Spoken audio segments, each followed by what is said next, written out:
Another story I heard about myself. This one happened in high school. We had this teacher in high school whose kid went to our high school. His name was Mr. McNamara, and his son Jake McNamara went to our high school. He was a sophomore when I was a senior, so he was 2 years behind me. And Mr. McNamara was an asshole. And one weekend, he and his wife decided to leave town, which you should never do if you're an asshole. And Jake McNamara decided to throw a party at the teacher's house. Hooray! And everyone around town heard about it, and we all got up individually and thought, okay, let's go over there and destroy the place.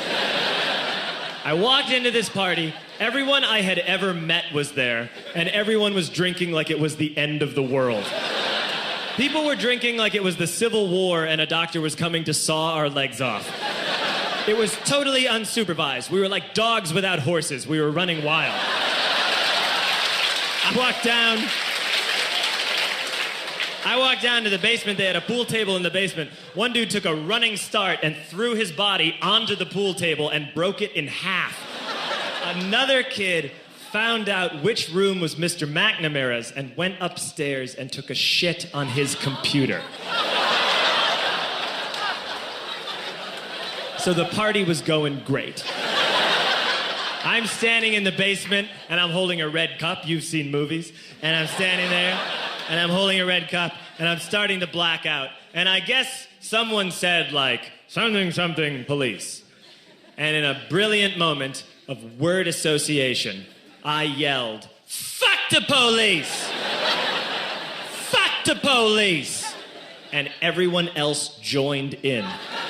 100 drunk white children yelling, fuck the police. With the confidence of guys who have like already been to jail and aren't afraid of it anymore.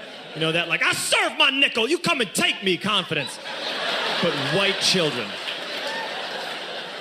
The reason someone had said something, something police was because the police were there.